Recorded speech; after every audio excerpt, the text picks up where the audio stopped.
Hey guys, thanks for coming back. In this video here, I'm going to kind of explain to you that I have been getting some questions that, how am I maintaining this reef tank through Facebook. Some of my video comments telling me that the reef tank is actually pretty gorgeous and pretty beautiful and full of color. Well, I've done some changes, many changes throughout my whole entire last year. I had a major crash and I lost about a good 90% of my corals, and the ones that did survive has made it through, surviving pretty much. Okay, but this is what I've always used, Kent Marine Reef Salt Mix. I've used it for 4 years now. I have a video of my honest review about it, will be in the description below, and I won't change it. It's cheap, I can find it, and it's good. Now, what am I using? I'm using BRS Soda Ash and Kent Marine Vite, Kent Marine Essential Elements, and API Stress Zyme. To be honest, I can't stress enough of how these 4 products right here has been very, very great for me. I thought I've been using this since April, but I just backtracked based on my journal. I have been using these products since March, and I have all these 4 products on BRS dosers connected with my Apex, and it's been an automation since March, and slowly but surely I have seen the reef really start thriving. It was initially an experiment just to put them on dosers, just to be an automation and never skip a beat with it. And I can't, results has been unbelievable. I mean, my current reef right now is at its very best ever, and it continues to show signs of improvement.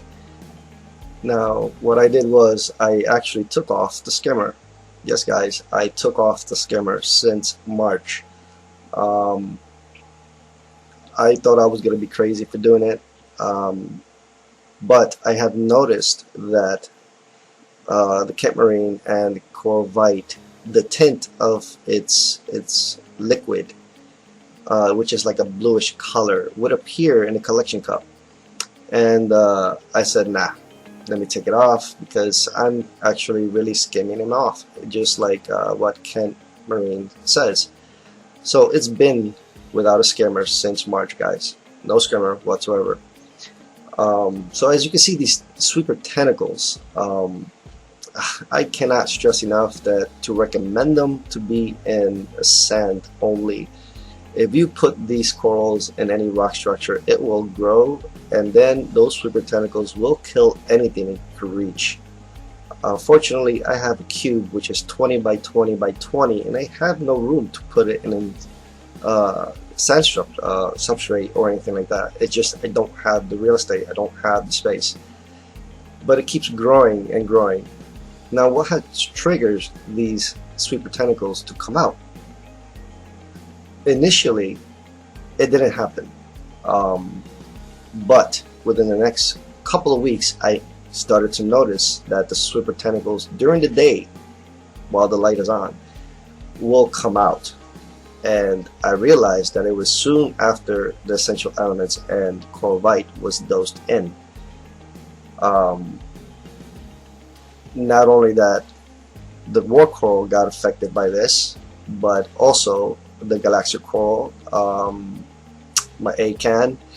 I even see the Trachyphilia extend its tentacles a little longer than normally it does. It actually puffs up quite a bit.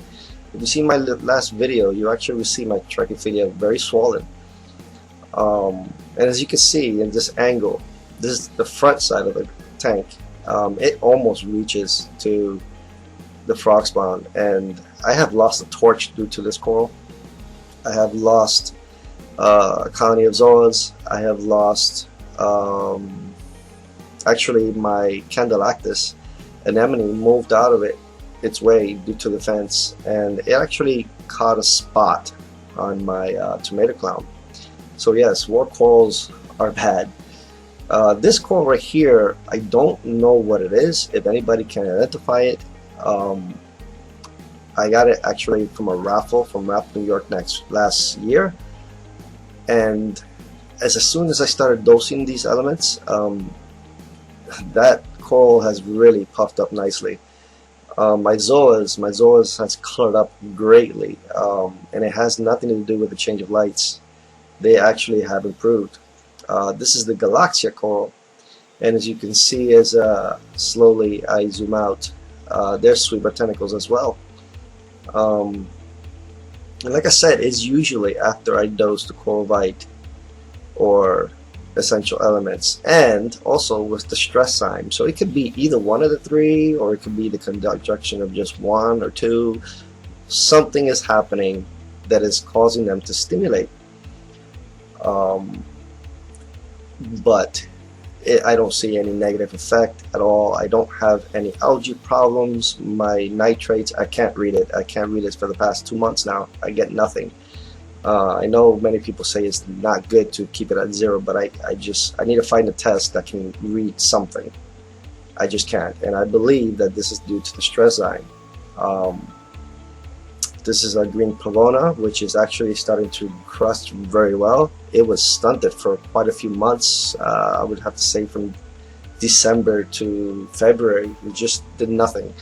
The rock flower anemone, and I've noticed that also since I've been dosing, is getting a lot of yellow out of a blue, and that's pretty awesome.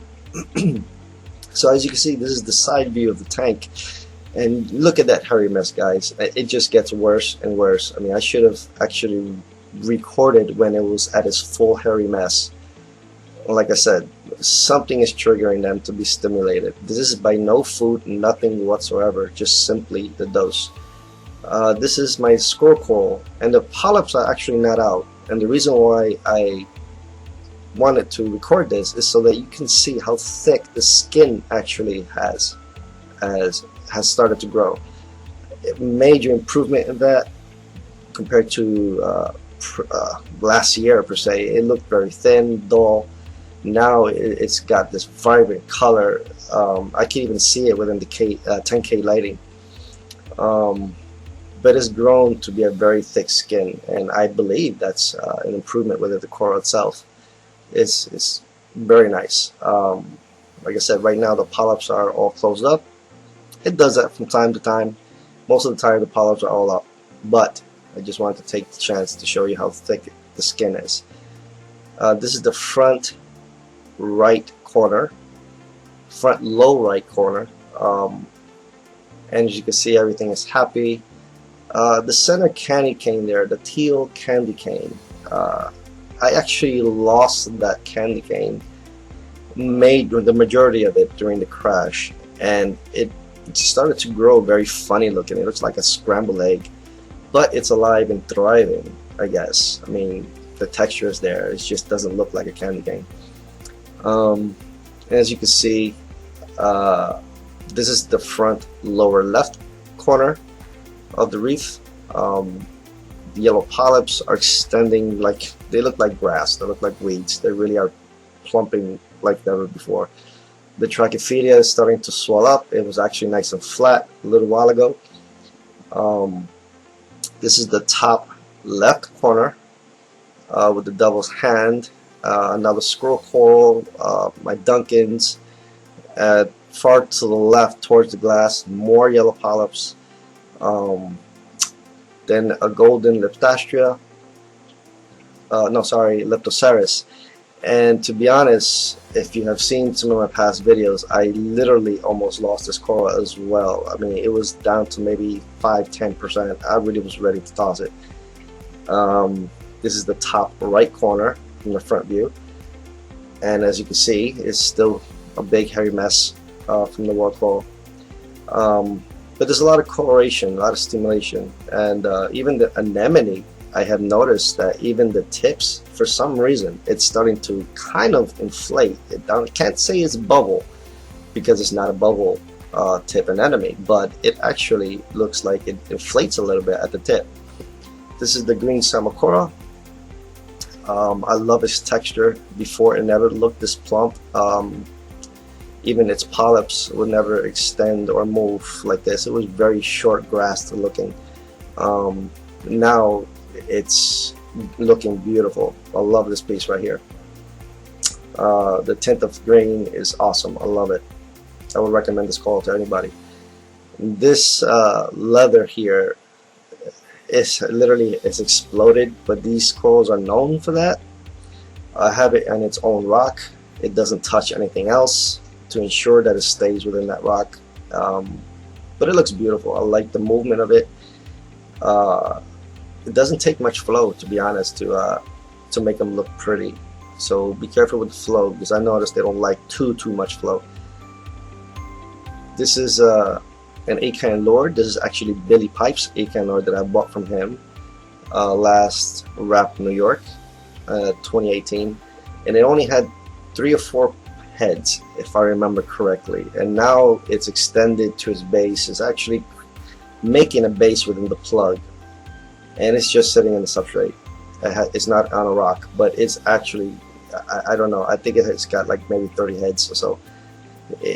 Maybe not that exaggerate, but it's a lot. I always struggled keeping SPS in terms of Acropora. This is a fairly cheap forest green.